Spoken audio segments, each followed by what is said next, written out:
रहे हैं please hand raise कर लीजिएगा।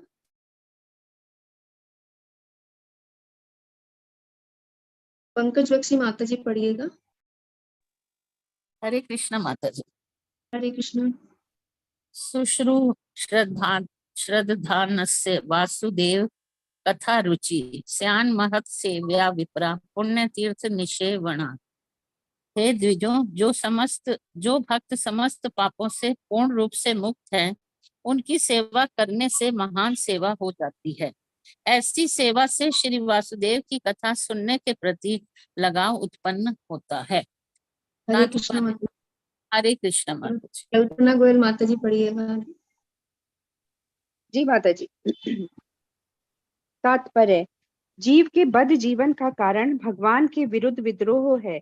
कुछ व्यक्ति ऐसे हैं जो देव कहलाते हैं और कुछ ऐसे हैं जो असुर कहलाते हैं, क्योंकि ये परमेश्वर की सत्ता के विरुद्ध रहते हैं।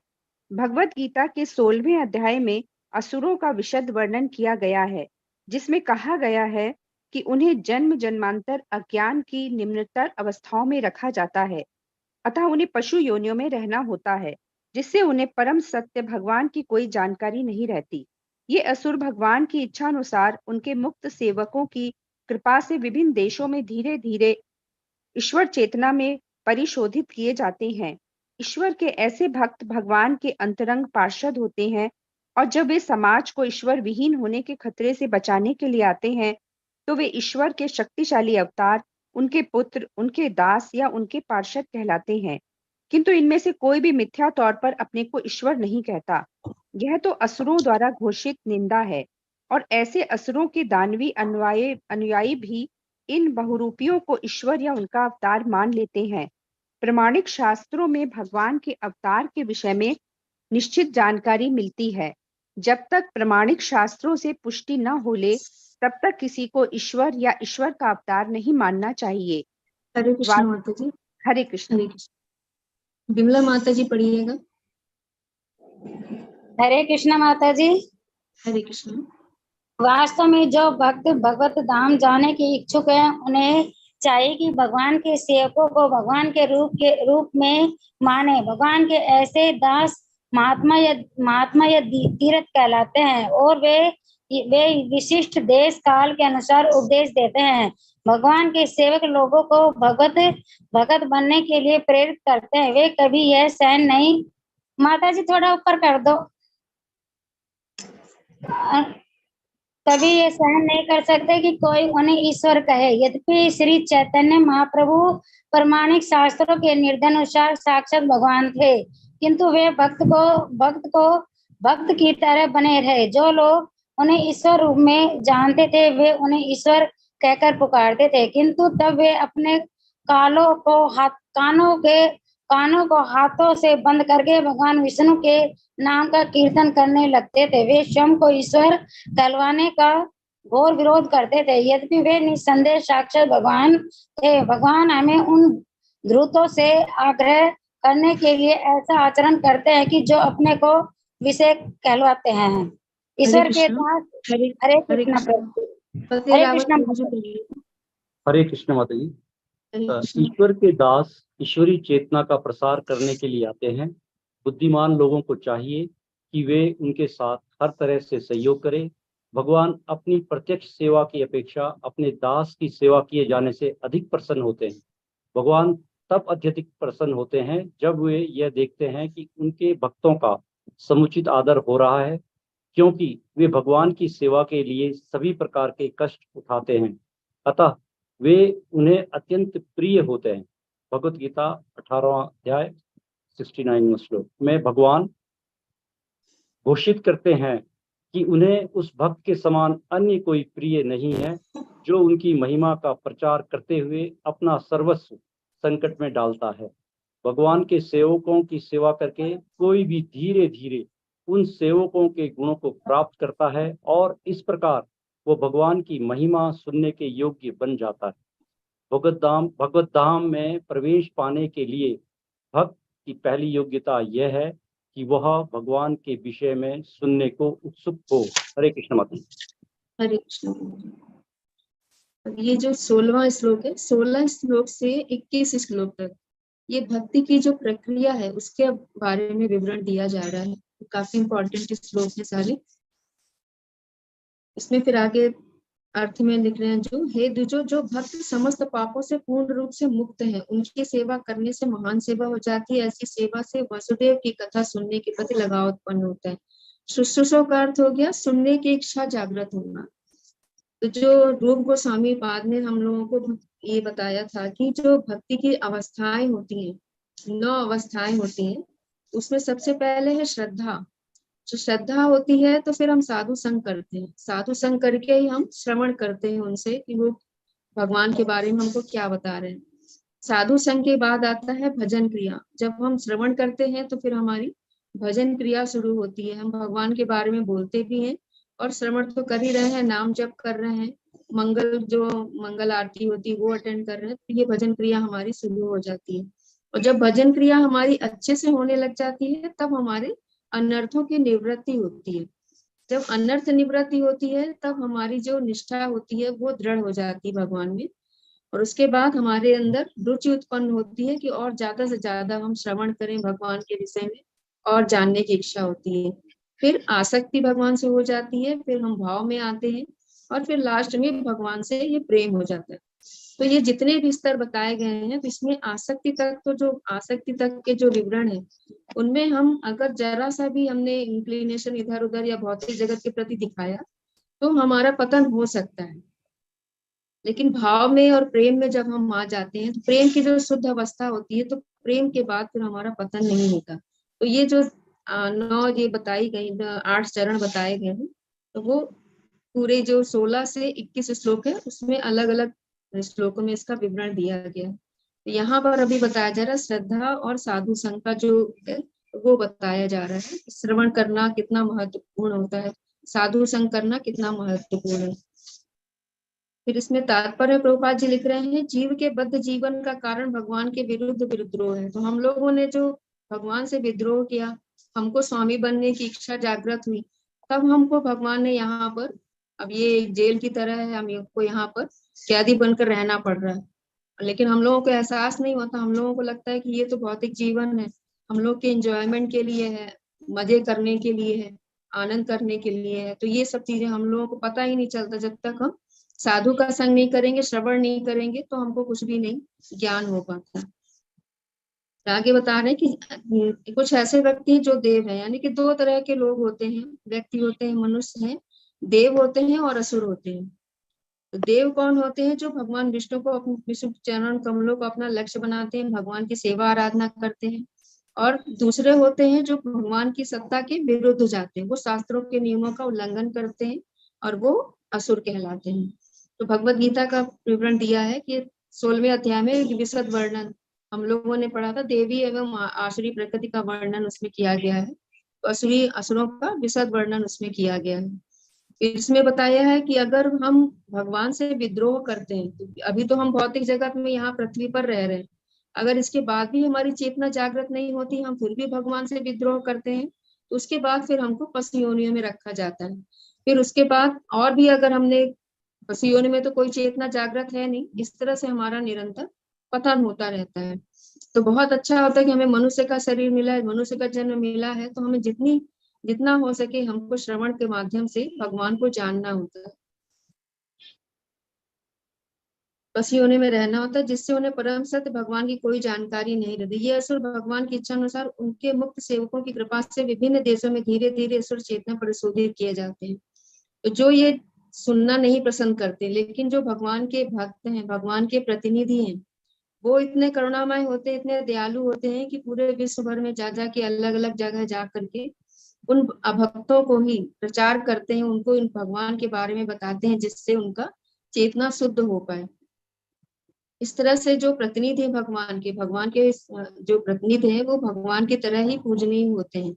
लेकिन ऐसा हम नहीं सोच सकते, जैसा हम लोग उसमें पढ़ते हैं, जो हमारी प्रेय साक्षात धरित्व समस्त शास्त्र उक्तस तथा भाव्यतेव सिद्धि किंतु प्रभोर्य प्रिय तस्य वंदे गुरु श्री चरणारविंदम। उसमें यही बता रहे हैं कि साक्षात धरित्व भगवान की तरह ही वो साक्षात होते हैं, किंतु हमको ऐसा नहीं समझना है कि उनसे ही ब्रह्मांड निकल रहे हैं। वो भगवान के प्रतिनिधि हैं, गुरु निश्चित रूप से भगवान की तरह पूजनीय है, लेकिन भगवान अलग है और गुरु अलग है, हमको ये भी समझना है। तो जब वे समाज को ईश्वरविहीन होने के खतरे से बचाने के लिए आते हैं तो वे ईश्वर के शक्तिशाली अवतार, उनके पुत्र, उनके दास या उनके पार्षद कहलाते हैं। ये शक्तिशाली अवतार यानी कि शक्ति उनको प्राप्त होती है, जो नारद जी हैं, व्यास देव जी हैं, अपने श्री प्रभुपाद जी हैं, तो इनको शक्ति प्राप्त थी।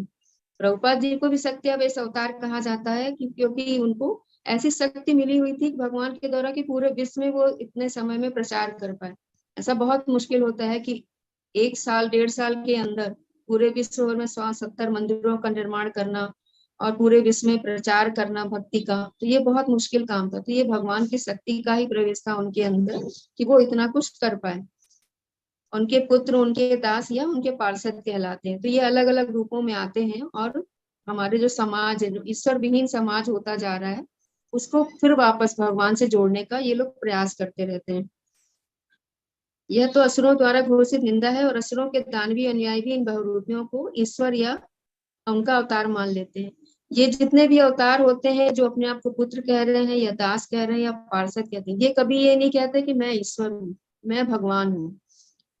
और कुछ लोग ऐसे बहुरूपियों के बारे में विवरण प्रभुपाद जी लिख रहे हैं कि कुछ बहुरूपी ऐसे होते हैं जो अपने आप को ही ईश्वर मान लेते हैं कि मैं ईश्वर बन गया, और जो उनके अनुयायी होते हैं उन्हीं की पूजा आराधना करके लोगों को भ्रम में डालते हैं।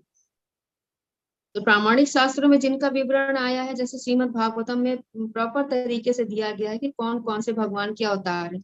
तो जो प्रामाणिक शास्त्रों के अवतार हैं, हमको उन्हीं पे श्रद्धा रखनी चाहिए।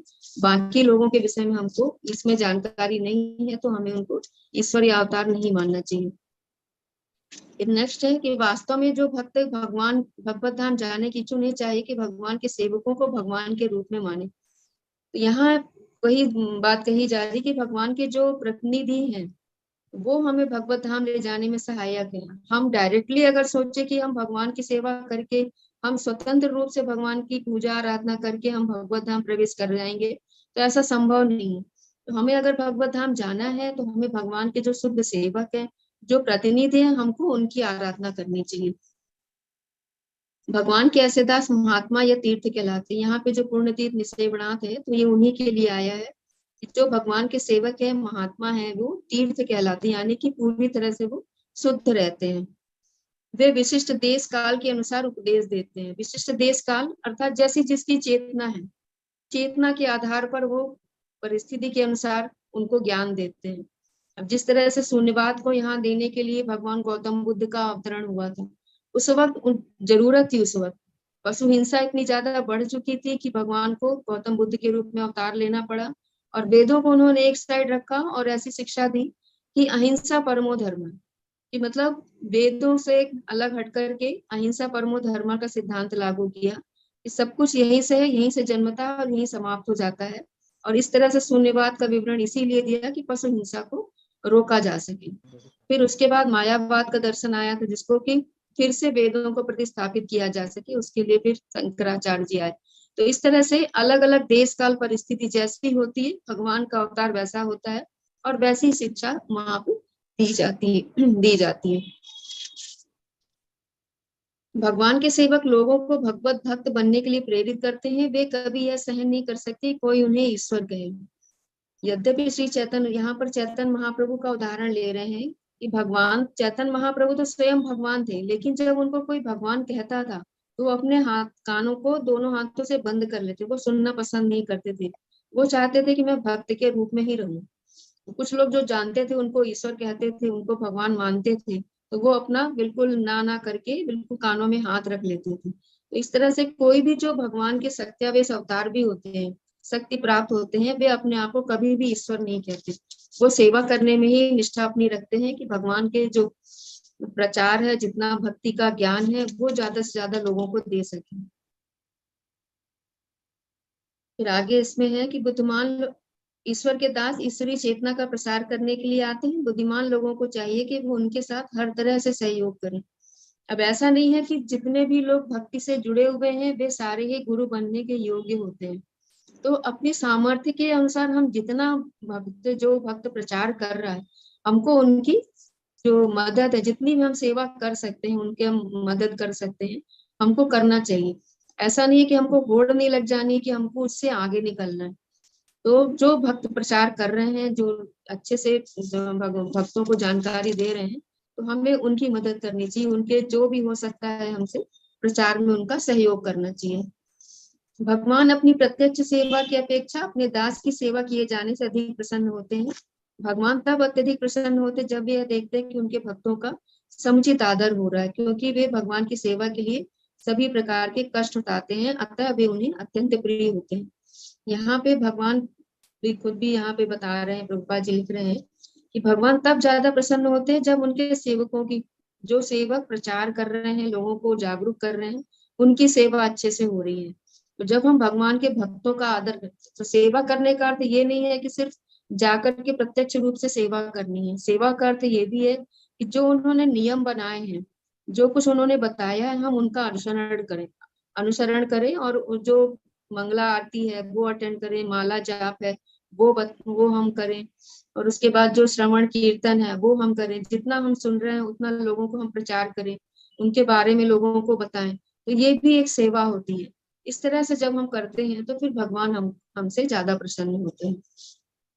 भगवान के प्रिय क्यों होते हैं कि वो हर तरह के कष्ट उठाते हैं।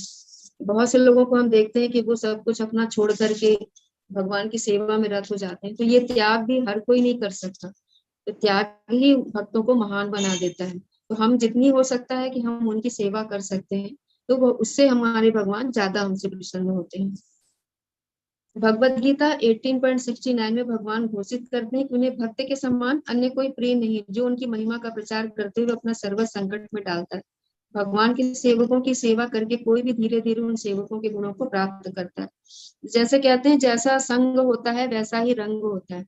तो जब हम भगवान के भक्तों के संग में रहते हैं, तो भगवान का जो सेवक होता है, भगवान का जो भक्त है, प्रतिनिधि है, वो भगवान के अलावा और कोई बात नहीं करता। उसके पास भौतिक जगत की बातें करने का समय नहीं रहता।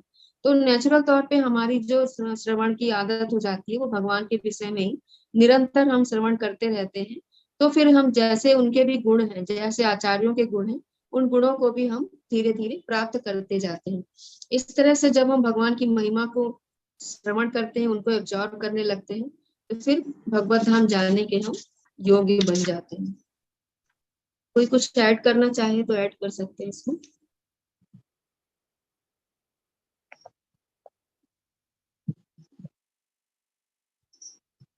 हरे कृष्णा। फिर हम आगे चलते हैं। विद्या देवी माता जी पढ़िएगा।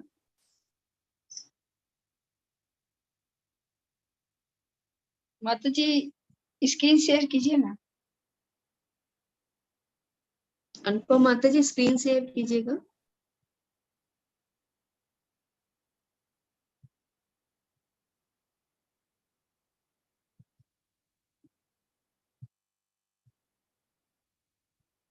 जिन बता सब कथा कृष्ण पुण्य सर्वना कीर्तना हंदंत सतो भद्रानी विदु ने नोति सुहात सत्तम।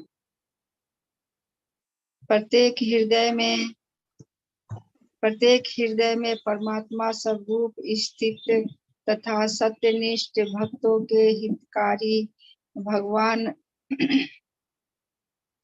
श्री कृष्ण उस भक्त के हृदय से भौतिक भोग की इच्छा को हटाते हैं, जिसने उनकी कथाओं को सुनने में रुचि उत्पन्न कर ली है, क्योंकि वे कथाएं ठीक से सुनने तथा कहने पर अत्यंत पुण्यप्रद है। तात्पर्य हरे मंजू देवी माता जी पढ़िएगा आगे।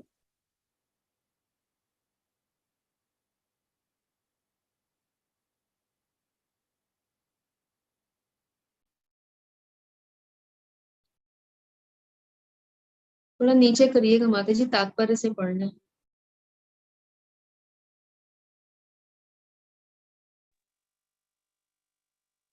हरे कृष्ण। हरे कृष्ण। तात्पर्य भगवान श्री कृष्ण की कथाएं उनसे अभिन्न है।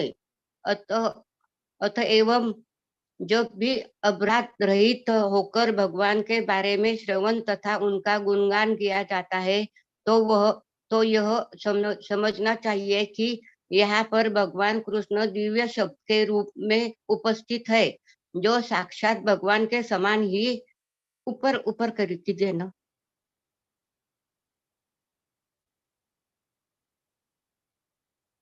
भगवान के दिखता नहीं है।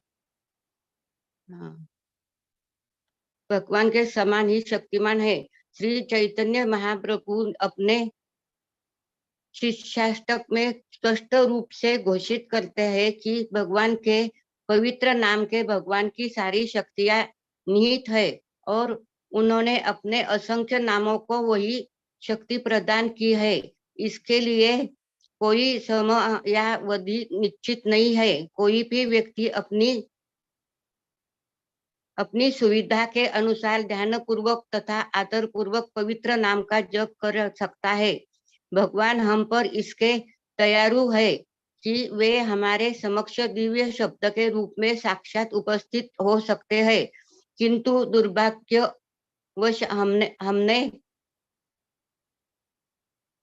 भगवान के नाम और उनकी लीलाओं को सुनने तथा उनका महिमा गान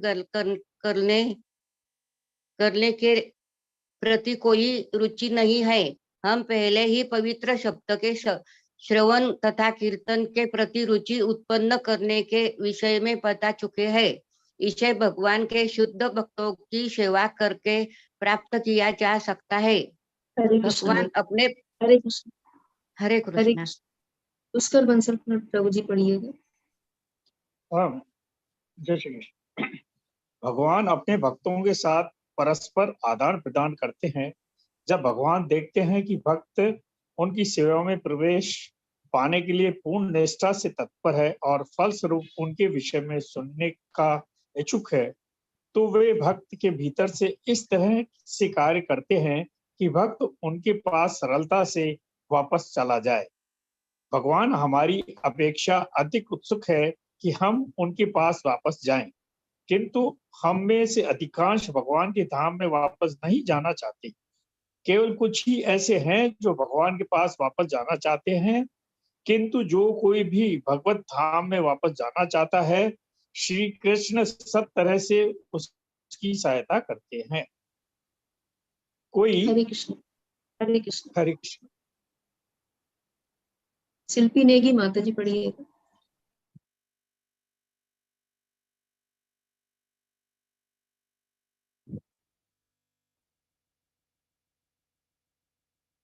हरे कृष्ण। जयप्रकाश प्रभु जी पढ़िएगा। हरे कृष्णा माता जी। हरे कोई कृष्ण। तब तक भगवान के धाम में प्रविष्ट नहीं हो सकता जब तक कि वह समस्त प्रकार के पापों से मुक्त न हो जाए। भौतिक पाप हमारे द्वारा भौतिक प्रकृति पर प्रभुत्व प्राप्त करने की इच्छाओं के फलस्वरूप उत्पन्न होते हैं। ऐसी इच्छाओं से पिंड छुड़ा पाना बहुत कठिन है। भक्त के लिए भगवत धाम वापस जाने के मार्ग में कामनी तथा कंचन मुख्य बाधाएं हैं।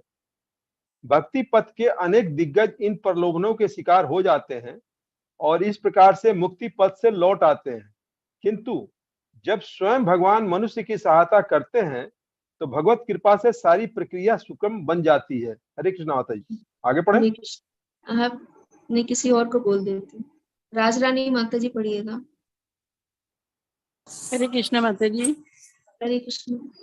कामनी तथा कंचन के संसर्ग में आकर अशांत होना कोई आश्चर्य की बात नहीं है, क्योंकि प्रत्येक जीव लंबे समय से व्यवहारिक दृष्टि से कहीं तो अनादिकाल से ही ऐसी वस्तुओं से जुड़ा रहा है और इस वैज्ञानिक प्रकृति से छुटकारा पाने में समय लगता है। किंतु यदि कोई भगवान के यश का श्रवण करने में जुट जाता है तो धीरे धीरे उसे अपनी असली स्थिति की अनुभूति हो जाती है।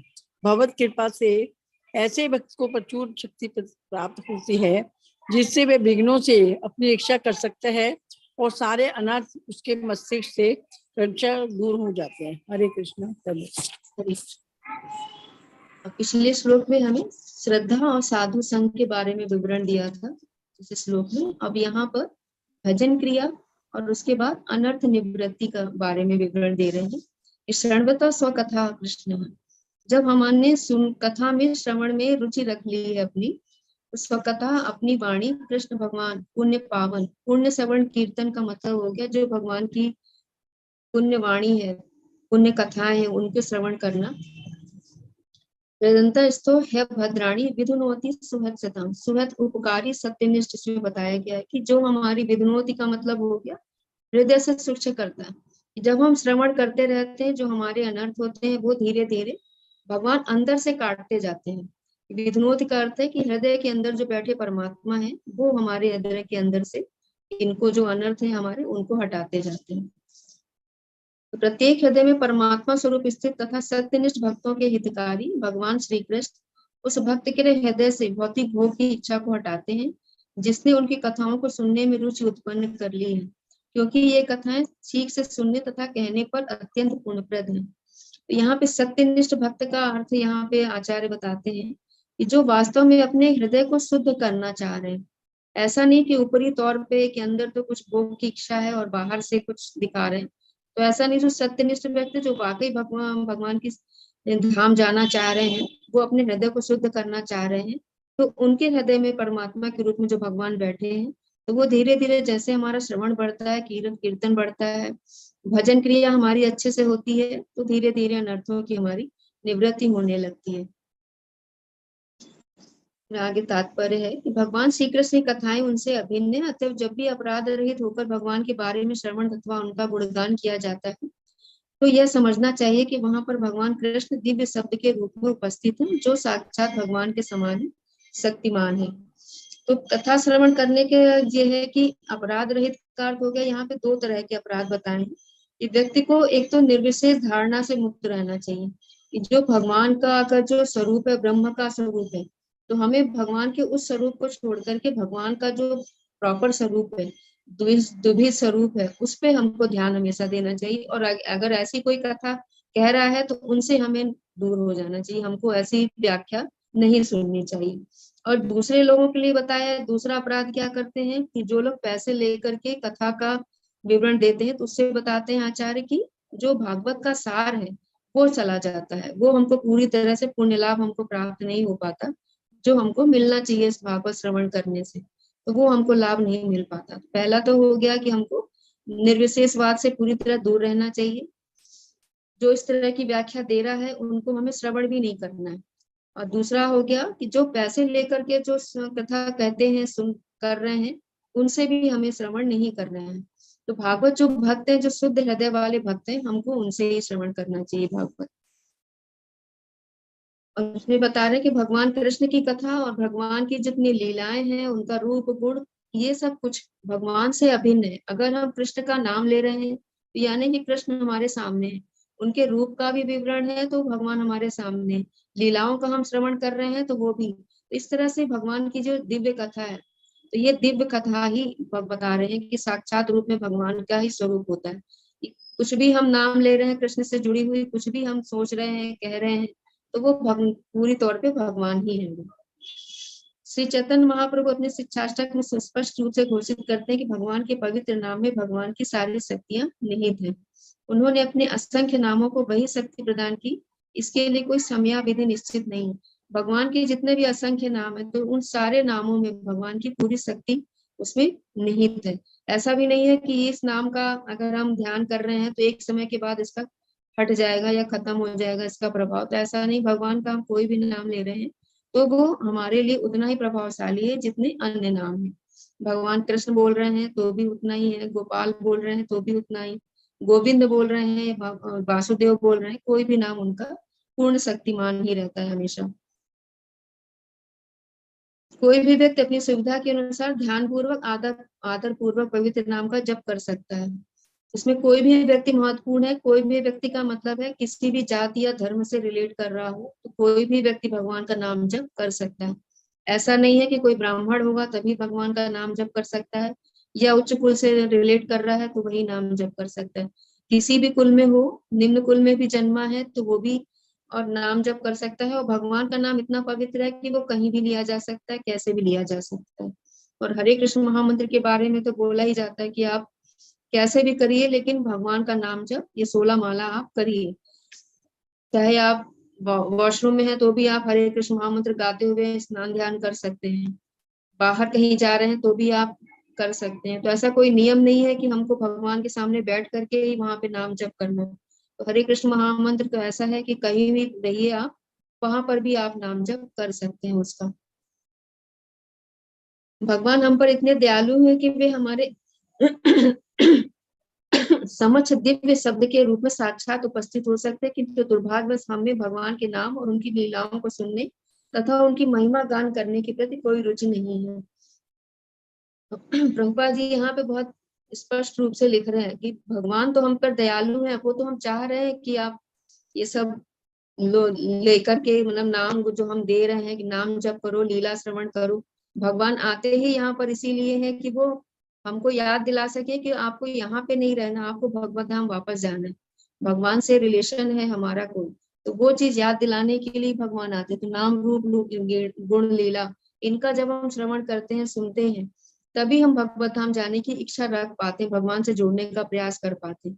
लेकिन बता रहे कि आजकल भौतिक भोग का इतना ज्यादा प्रचार हो गया है कि लोगों का इंटरेस्ट इसकी तरफ आता ही नहीं है। सुबह शाम की पूजा आराधना में ही सोचते हैं कि हमारी पूर्ति हो गई है, कि पूरा हो गया, श्रवण करने से क्या होगा। श्रवण करने की भी इच्छा जागृत नहीं होती उनकी। हम पहले ही पवित्र शब्द के श्रवण तथा कीर्तन के प्रति रुचि उत्पन्न करने के विषय में बता चुके हैं। इसे भगवान के शुद्ध भक्ति की सेवा करके प्राप्त किया जा सकता है। तो भगवान की शुद्ध भक्ति की सेवा के, जैसे पिछले श्लोक में भी हम लोगों ने सुना कि भगवान भी शुद्ध भक्ति की जब हम सेवा करते हैं तो वो प्रसन्न होते हैं।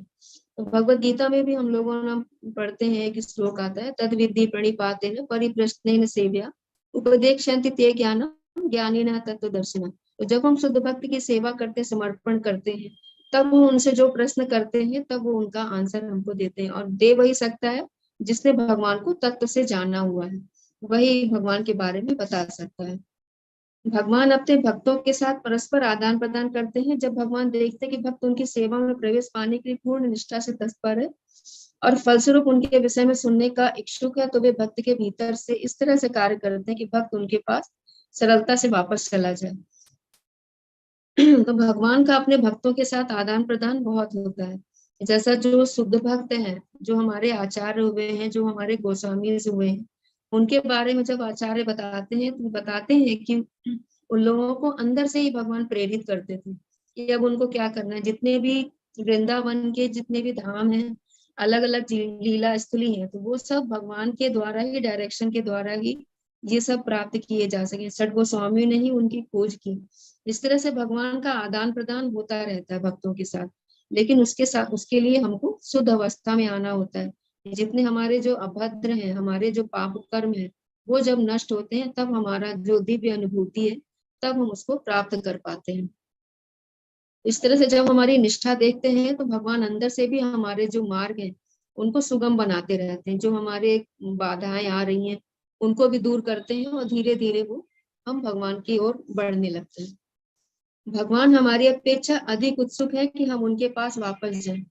अब जैसे हमारा बच्चा ही है, तो अगर वो बाहर है तो हमारी भी इच्छा होती है कि वो हमारे पास आए।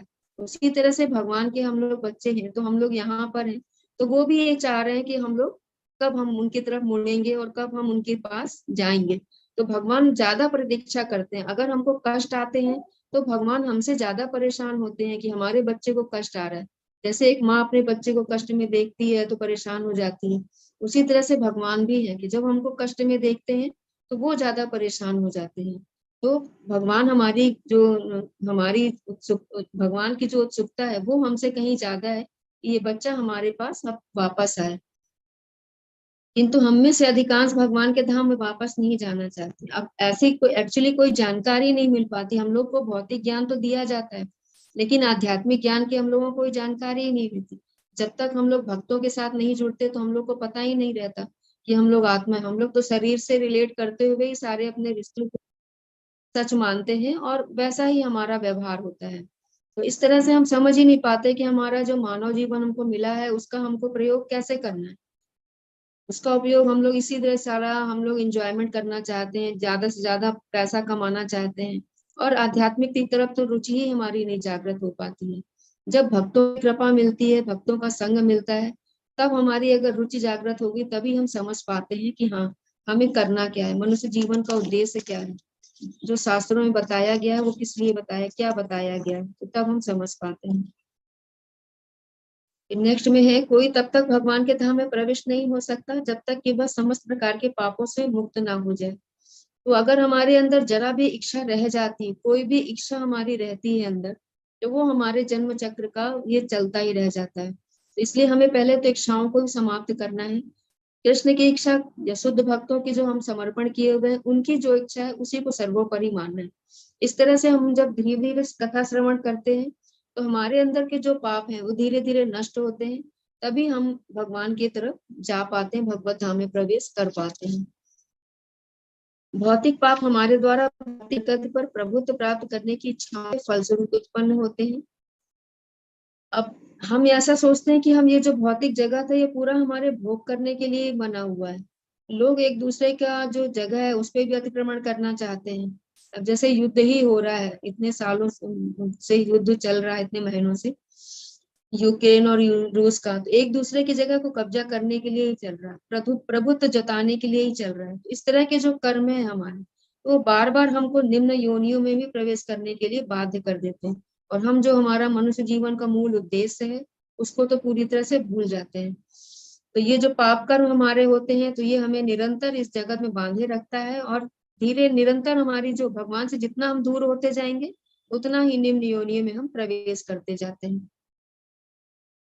भक्त के लिए भगवत धाम वापस जाने के मार्ग में कामनी तथा कंचन मुख्य मुख्य बाधाएं हैं। कामनी तथा कंचन का यहाँ स्त्री और सोना से, धन से है कि ये अगर हमारी इनके भोग करने की हमारी इच्छा है, तो फिर हम कभी भी भगवत धाम में प्रवेश नहीं कर सकते। हमारे जो भक्ति है उसके मार्ग में सबसे बड़ी बाधाएं हमारी यही इच्छाएं हैं। इनको जितना हम ज्यादा प्राप्त करने की कोशिश करेंगे, हम भगवान से उतना ही दूर होते चले जाएंगे। भक्ति पथ के अनेक दिग्गज इन प्रलोभनों के शिकार हो जाते हैं और इस प्रकार से मुक्ति पथ से लौट आते हैं। कई लोगों के साथ विवरण भी दिया गया है, हमें तो उनकी जानकारी नहीं है। अगर किसी को हो तो वो बता सकते हैं कि जो भक्त हैं जो अपने पथ से विमुख होकर के नीचे गिरे, किंतु जब स्वयं भगवान मनुष्य की सहायता करते हैं तो भगवत कृपा से सारी प्रक्रिया सुगम बन जाती है। जब भगवान जब देखते हैं कि हमारे अंदर ये इच्छा जागृत हो गई है कि हमको भगवत धाम वापस जाना है, श्रवण में हमारी इच्छा जागृत हो गई है, शुद्ध भक्तों की हम सेवा करने में लग गए हैं, तो भगवान हमारी मदद करते हैं, सहायता करते हैं, जिससे हमारी जो बाधाएं हैं वो सब हमारी हट करके सरलता से हम भगवत धाम वापस जा सकते हैं। कामिनी तथा कंचन के संसर्ग में आकर अशांत होना कोई आश्चर्य की बात नहीं है। कोई प्रत्येक जीव लंबे समय से व्यवहारिक दृष्टि से कहें तो अनादिकाल से ऐसी वस्तुओं से जुड़ा रहा जो इस बेगानी प्रकृति से छुटकारा पाने में समय लगता है। ये तो उसी के बारे में बताया है। किंतु यदि कोई भगवान के यश का श्रवण करने में जुट जाता है तो धीरे धीरे उसे अपनी असली स्थिति की अनुभूति हो जाती है। भगवान के नाम का श्रवण करते करते ही हमारे अंदर भगवान का जागरण होता है। भगवान की जो दिव्य स्थिति है उसको हम समझ पाते हैं, और अपने जो वास्तविक स्वरूप है हमारा उसको भी हम समझ पाते हैं। भगवत कृपा से ऐसे भक्त को प्रचुर शक्ति प्राप्त होती है जिससे वह विघ्नों से अपनी रक्षा कर सकता है और सारे अनर्थ उसके मस्तिष्क से क्रमशः दूर हो जाते हैं। भगवत कृपा से भक्त को भी ऐसी शक्ति प्राप्त होती है, ऐसी बुद्धि प्राप्त होती है कि उसको क्या करना है क्या नहीं करना है, ये भी बुद्धि भगवान ही देते हैं। तो हम लोग जब कार्य करते हैं तो हम लोगों को भी अनुभूति होती है। ये तो अगर अहंकार होता है तब हम समझते हैं कि नहीं, ये कार्य हम कर रहे हैं, हमारे द्वारा हो रहा है, लेकिन ये बुद्धि जो दे रहे हैं वो भगवान ही दे रहे हैं, जो शक्ति दे रहे हैं वो भगवान ही दे रहे हैं। तो ये चीज जब हम समझ जाते हैं तो हमारे अंदर अहंकार भी नहीं आता, अहंकार भी हमारा खत्म हो जाता है। तो जो भी अनर्थ है हमारे सब दूर होते हैं और धीरे धीरे फिर हम भगवत धाम में प्रवेश करते हैं।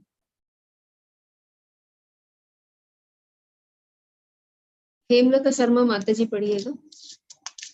हरे कृष्णा, सभी को दंडवत प्रणाम।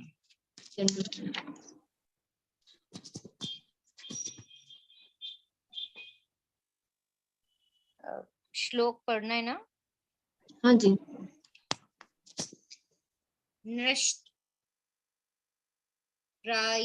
प्रायेष्वभद्रेषु नित्यं भागवत सेव्या भगवत तम श्लोके भक्तिर्भवति नैष्टिकी।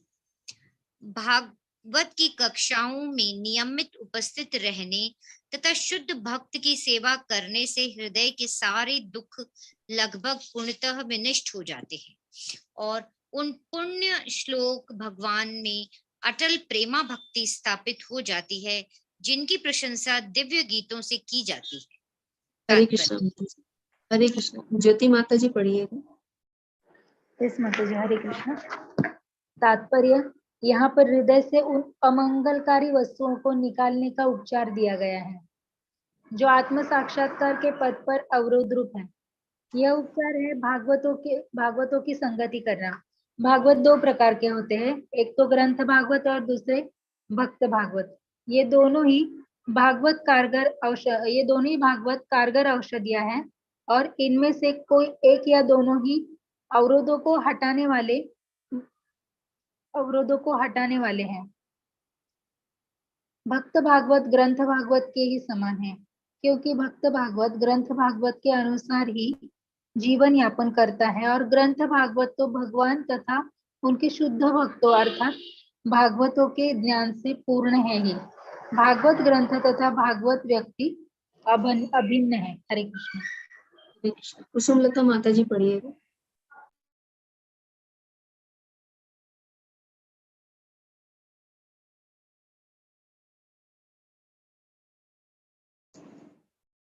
हरे कृष्ण। कुसुम कालिया माता जी पढ़िए। हरे कृष्णा। हरे कृष्णा।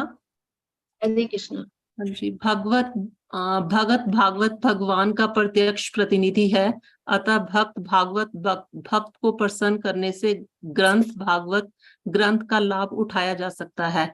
मानवीय तर्क ये नहीं समझ पाता कि किस प्रकार भक्त भागवत या ग्रंथ भागवत की सेवा द्वारा कोई भक्ति के पथ पर अग्रसर होता है, किंतु ये तथ्य हैं जिनकी व्याख्या श्रील नारद देव द्वारा की गई है, जो अपने पूर्व जन्म में एक दासी के पुत्र थे। दासी ऋषियों की टहल करती थी और इस तरह वह भी उनके संपर्क में आया। केवल उनके संपर्क से तथा उनका जूठन खाकर ये दासी पुत्र श्रील नारद देव नामक महान भक्त तथा एक महान व्यक्तित्व बन सका। भागवतों की संगति के ऐसे चमत्कारी प्रभाव होते हैं। इन प्रभावों को व्यावहारिक रूप से समझने के लिए ये ध्यान देना आवश्यक है कि भागवतों की ऐसी निष्कलुष भक्त संगति से दिव्य ज्ञान अवश्य में बड़ी आसानी से प्राप्त होगा, जिससे मनुष्य भगवान की भक्ति में सेवा में स्थिर हो जाता है। वह भागवतों के मार्गदर्शन में भक्ति में जितनी ही प्रगति करता है, उतनी ही वह भगवान की दिव्य प्रेम में सेवा में स्थिर होता जाता है। अतएव ग्रंथ भागवत की कक्षाओं को भक्त भागवत से ही प्राप्त करना जरूरी है और इस प्रकार इन दोनों भागवतों के संयोग से नव दीक्षित भक्त की प्रगति होती रहती है। हरे कृष्णा। हरे कृष्ण। अब इस श्लोक में अनर्थ निवृत्ति के साथ साथ निष्ठा का भी विवरण दिया गया है, किस तरह से हमारी निष्ठा दृढ़ होती है। तो भागवती कक्षाओं में नियमित उपस्थित रहने से में लिखा हुआ है, नष्ट प्रायसु अभद्रेषु नित्यम भागवत सेव्या। जो हमारे अनर्थ हैं, जो अभद्र हैं हमारे, तो वो सब नित्यम भागवत सेवा, नित्य भागवत सेवा करने से नित्य हमें उपस्थित ही रहना है, नित्य श्रवण करना है इनका। उससे हमारे जो अंदर के कष्ट हैं वो सब विनष्ट होते हैं, पाप है वो पूर्णतः विनष्ट होते हैं और उन पुण्य श्लोक भगवान में अटल प्रेमा भक्ति स्थापित हो जाती है, जिनकी प्रशंसा दिव्य गीतों से की जाती है। जो श्लोक कहे जा रहे हैं तो ये उनके बारे में विवरण है कि पुण्य श्लोक भगवान में अटल प्रेमा भक्ति स्थापित हो जाती है। इन सबको हमको सुनते रहने से हमारे अंदर जो अटल प्रेमा भक्ति है, निष्ठा पूरी हमारी दृढ़ हो जाती है। यहाँ पर हृदय से उन अमंगलकारी वस्तुओं को निकालने का उपचार दिया गया जो आत्म साक्षात्कार के पथ पर अवरोध रूप है। तो ये अमंगलकारी वस्तुएं क्या है, कोई बताना चाहेगा हमारे अंदर क्या है अमंगलकारी चीजें? हरे कृष्ण माता जी। काम, क्रोध, लोभ, मोह, ईर्षा, द्वेष, मद, मत्सर। हाँ, ये सारी चीजें अमंगलकारी हैं। तो इनको किस तरह से नष्ट हटाया जा सकता है? नित्य हम भागवत सेवा करेंगे, नित्य भागवत का श्रवण करेंगे तो हमारे अंदर से ये अमंगलकारी चीजें हटती रहती हैं, जो आत्म साक्षात्कार के मार्ग में अवरोध रूप से होती हैं। भगवान को जो हम दर्शन नहीं कर पाते, भगवान को समझ नहीं पाते, उन चीजों से हटा करके भगवान के हमारे साक्षात्कार होता है। यह उपचार है भागवतों की संगति करना। भागवत दो प्रकार के होते हैं, एक तो ग्रंथ भागवत और दूसरे भक्त भागवत। ग्रंथ भागवत जैसे भगवत गीता है, भागवतम है, ये हमारे ग्रंथ भागवत हैं। और दूसरे भक्त भागवत जो हमको इन कथाओं का बारे में विवरण दे रहे हैं, तो वो उन भक्त भागवतों के बारे में है कि इनको हमको संगत जरूर करनी है। ऐसा नहीं कि हमको एक की करनी है, एक की भी कर रहे हैं, अगर कोई नहीं पढ़ सकता है तो वो ठीक है कि वो श्रवण तो कर ही सकता है, तो श्रवण करना है, तो यानी कि भक्त भागवत की शरण लेंगे तो हमारा दोनों काम हो जाएंगे। तो श्रवण भी करें हम और भक्त भागवत की सेवा भी करें, तभी हमारे जो अनर्थ है वो निवृत्त हो पाते हैं। फिर आगे इसमें बताया कि ग्रंथ भागवत तो भगवान तथा उनके शुद्ध भक्तों अर्थात भागवतों के ज्ञान से पूर्ण है। भागवत ग्रंथ तथा भागवत व्यक्ति अभिन्न है। तो इनमें ग्रंथ भागवत, भक्त भागवत, इन दोनों का बता रहे हैं कि ये पूरे ज्ञान से ही पूर्ण रहते हैं। शुद्ध भक्त भागवतों के ज्ञान से पूर्ण रहते हैं और भागवत ग्रंथ तथा भागवत व्यक्ति ये दोनों अभिन्न है। कोई ऐसा ना सोचे कि वो अलग है और ये अलग है, हम उनकी सेवा करें और इनकी सेवा ना करें, तो ऐसा हमको नहीं सोचना है। ग्रंथ भागवत, भक्त भागवत दोनों ही हमारे लिए पूजनीय है। भक्त भागवत भगवान का प्रत्यक्ष प्रतिनिधि है, अतः भक्त भागवत भक्त को प्रसन्न करने से ग्रंथ भागवत ग्रंथ का लाभ उठाया जा सकता है। जब हम भक्त भागवत को सेवा करते हैं, टहल करते हैं उनकी, जो बता रहे हैं आगे, इस तरह से तो हम ग्रंथ भागवत का भी जो लाभ है वो हमको मिलता रहता है। मानवीय तर्क से यह नहीं समझ पाता किस प्रकार भक्त भागवत या ग्रंथ भागवत की सेवा द्वारा कोई भक्ति के पथ पर अग्रसर होता है। अब हम लोग अगर सोचे कि हमारे अंदर से सिर्फ इनकी सेवा करने से या भक्त भागवत की सेवा करने या सुनने से सिर्फ हमारे अंदर काम क्रोध मद लोभ जो भी हम मत्सर हैं हमारे अंदर, वो कैसे दूर हो पाएंगे। उसके लिए फिर प्रभुपाद जी ने उदाहरण दिया है कि नारद देव जी का, कि जो उनकी जो माँ थी वो दासी थी, और जो चतुर्मास था उस वक्त वो लोग ऋषिगण वहां पर आए थे और उन्होंने उनकी सेवा की थी। तो सेवा किया, उनका प्रसाद खाया, जो जूठन होता था वो प्रसाद भी खाते थे, और साथ ही साथ जो उनकी भगवान की कथाएं थी वो भी नारद जी सुनते थे। तो इसके बाद जो उनका अगला जन्म हुआ तो वो भक्त नारद के रूप में एक हम लोग देख रहे हैं कि उनका जन्म हुआ। तो ये दोनों प्रकार के बताया गया है कि हमको श्रवण भी करना है और उनकी सेवा भी करनी है। इस तरह से जब हम उनके संपर्क में रह करके कार्य करते हैं तो हमारा निश्चित रूप से जो हमारे अभद्र हैं वो नष्ट हो जाते हैं। अभी आचार्य जिनका हम लेक्चर सुन रहे थे तो वो ये बता रहे थे कि बहुत से लोग ऐसा करते हैं कि महाप्रसाद पाने की बहुत अभिलाषा रहती है कि महाप्रसाद हम ले लें किसी तरह से। तो महाप्रसाद सिर्फ खाने से, यानी कि सिर्फ जूठन खाने से हमको नहीं मिल पाता है कि पूरी तरह से हमारे अभद्र नष्ट हो जाएंगे। जो गुरुजन कह रहे हैं, जो आचार्य हमको बता रहे हैं, उनकी कथा को श्रवण करना भी हमारे लिए आवश्यक है। तो ऐसा नहीं है कि सिर्फ हम प्रसाद खा ले, उनका जूठन खा करके ही हमारे अभद्र नष्ट हो जाएंगे। हमको श्रवण करना बहुत आवश्यक है। के भागवतों की संगत से ऐसे चमत्कारी प्रभाव होते हैं। इन प्रभावों को व्यवहारिक रूप से समझने के लिए ध्यान देना आवश्यक है कि भागवतों को ऐसी निष्कलुष संगत से दिव्य ज्ञान अवश्य में बड़ी आसानी से प्राप्त होगा। तो दिव्य ज्ञान क्या होता है? दिव्य ज्ञान के बारे में कोई बताएगा? दिव्य ज्ञान जो यहाँ पे बताया जा रहा है उसके बारे में।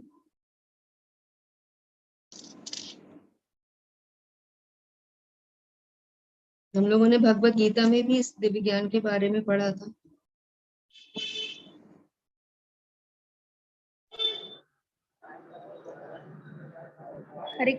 हरे कृष्णा माता जी।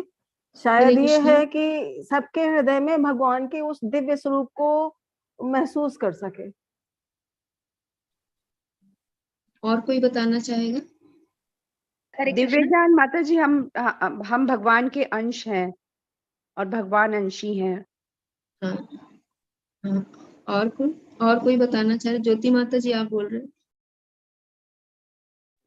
हरे कृष्ण माता जी। सत्यवती माता जी का इस श्लोक पे क्लास था, तो मीन्स दिव्य ज्ञान यानी भगवान से संबंधित, भगवान कृष्ण से संबंधित उनकी लीला परिकर, उनका सब जो वर्णन है, जैसे भगवत गीता, भागवतम, सब वेद, ये आध्यात्मिक ज्ञान का अर्थ ही दिव्य ज्ञान है। मीन्स मटेरियल जो हम भौतिक ज्ञान प्राप्त करते हैं सब अनेक उसकी ब्रांचेस रहती है, फिजिक्स, केमिस्ट्री, साइंस, कॉमर्स, ये सब जो है। वैसे ही आध्यात्मिक दिव्य ज्ञान यानी आध्यात्मिक ज्ञान का एक ये रहता है कि वेद रहते हैं और फिर उपनिषद, पुराण, और उनमें भी श्रेष्ठ पुराण भागवत पुराण, और उपनिषदों में श्रेष्ठ गीतोपनिषद। तो दिव्य ज्ञान का अर्थ यह है। और हरे कृष्ण। हरे कृष्ण माता जी। जी माता जी, यही है दिव्य ज्ञान, यही है कि भगवान कृष्ण के बारे में पूरी जानकारी और भगवान के साथ हमारा संबंध क्या है, भगवान की शक्तियों का विस्तार है, उनके बारे में जो विवरण है। तो ये सारी चीजें हम जब भगवान के भक्तों की सेवा करते हैं निष्कलुष भाव से, ऐसा नहीं है कि कोई छल कपट हमारे अंदर है और तब हम सेवा करें तो वो हमारी प्रभावित नहीं होती। हम बिल्कुल मतलब स्वच्छ होकर शुद्ध भाव से जब हम भक्तों की शरण ग्रहण करते हैं, उनकी सेवा करते हैं, तब वो दिव्य ज्ञान हमको बहुत आसानी से प्राप्त हो जाता है। और ये सब जब हम सुनते हैं तो हमारी जो भक्ति है वो दृढ़ हो जाती है, हम भगवान में दृढ़ता से स्थिर हो जाते हैं। वह भागवतों के मार्गदर्शन में भक्ति में जितनी प्रगति करता है उतना ही वह भगवान की दिव्य प्रेममय सेवा में स्थिर होता जाता है। अतएव ग्रंथ भागवत की कथाओं को भक्त भागवत से ही प्राप्त करना जरूरी है। इस प्रकार इन दोनों भागवतों के संयोग से नवदीक्षित भक्ति प्रगति होती रहती है। इसमें यही बात है कि धीरे धीरे जैसे हमें भागवतों का मार्गदर्शन मिलता जाता है तो हम भक्ति में प्रगति करते जाते हैं।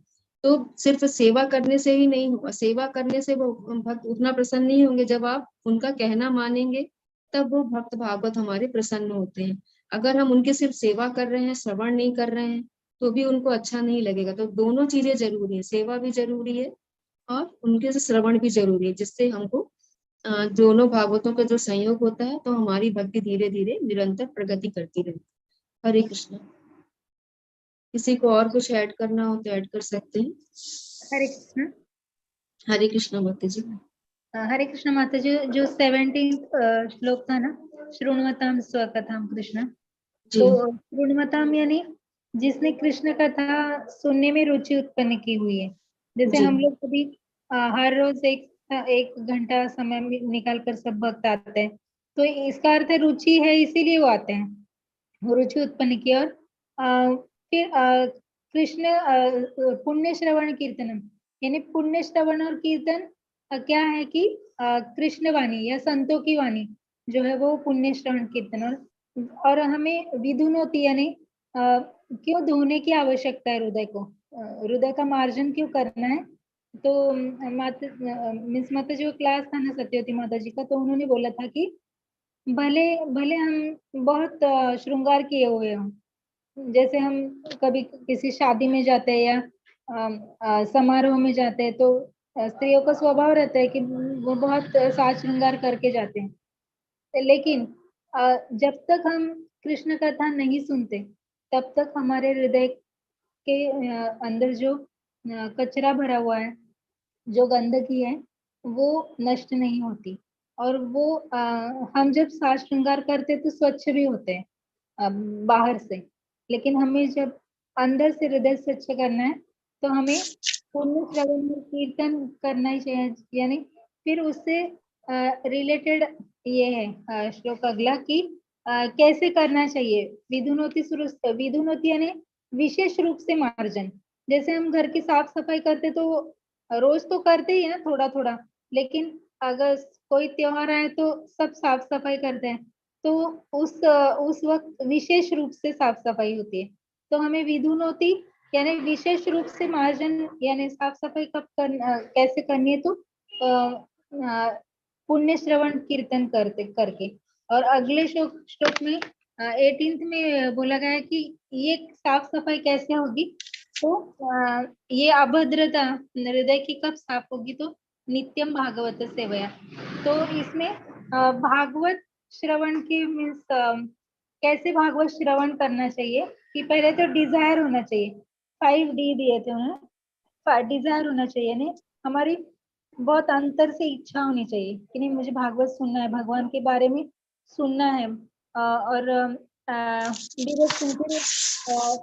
उसे दिशा भी मिलनी चाहिए। सुनना है तो भगवान सुनते हैं कि हाँ इसकी सुनने की इच्छा है, तो वो कोई ग्रुप ज्वाइन करवाते हैं, किसी भागवत को हमारे व्यक्ति भागवत को हमारे जीवन में व्यक्ति भागवत का हमारे जीवन में प्रवेश होता है। और तीसरा है डिसिप्लिन। फिर हम अपने अंदर इच्छा करते हैं कि नहीं मुझे इसी वक्त सुनना है, ऐसे सुनना है, इसके नोट्स निकालने हैं। और फिर डिटर्मिनेशन के हमारा इरादा पक्का होता है, चाहे कुछ भी हो, लेकिन मैं भागवत क्लास ज्वाइन करूंगा, भगवान की दिव्य वाणी मुझे सुननी है, और डेडिकेशन। और फिर हम दूसरों को भी इसका आदान प्रदान करें, ऐसी हमारी इच्छा रहती है, तो हम डेडिकेशन देते हैं इसमें। तो ये 5D हुए। और एक है कि माता जी जब भागवत श्रवण करते हैं, दिव्य ज्ञान हम श्रवण करते हैं, तो उसमें रहता है कि हमें जपा में भी रुचि आने लगती है।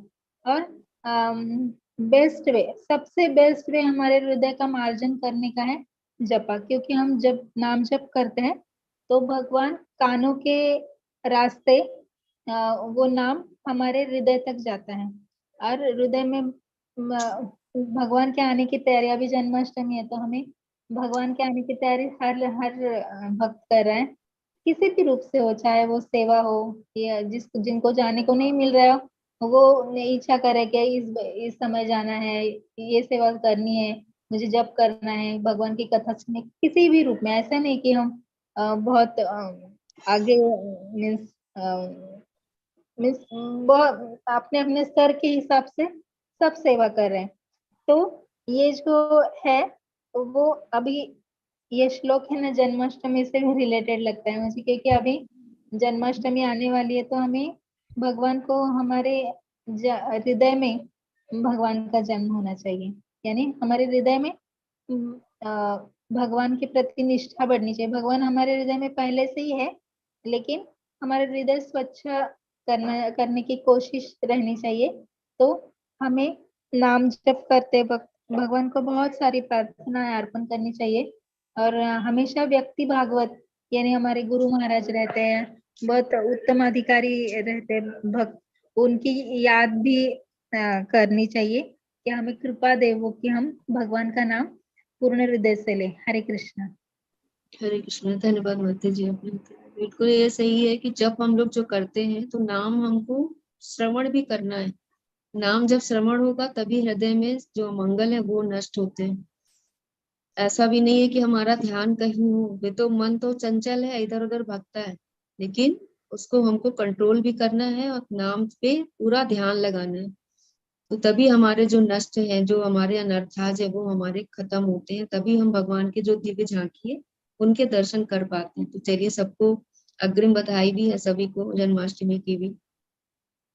हरे कृष्णा। और कोई कुछ कहना चाह रहा है, ऐड करना चाहेगा? जी माता जी, तो फिर क्या हमेशा बोल के मंत्र जाप करना चाहिए?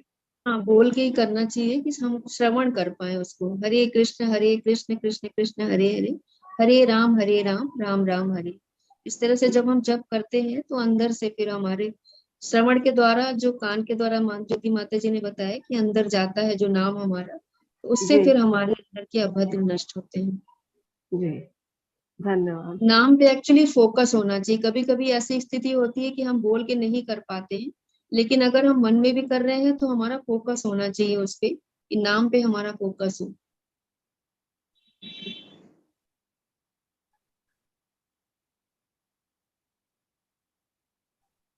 हरे कृष्णा। फिर हम लोग मीटिंग एंड करते हैं, 8 मिनट ऊपर हो गए। हरे कृष्ण मंत्र बोलेंगे और वैष्णव प्रणाम मंत्र बोल के मीटिंग समाप्त करेंगे। हरे कृष्णा कृष्णा कृष्णा हरे हरे, हरे राम राम राम हरे हरे। वाञ्छाकल्पतरुभ्यश्च कृपा सिन्धुभ्य एव च पतितानां पावनेभ्यो वैष्णवेभ्यो नमो नमः। श्रील प्रभुपाद की जय। सभी वैष्णव भक्तगण की, श्री राधा रमण बिहारी की जय।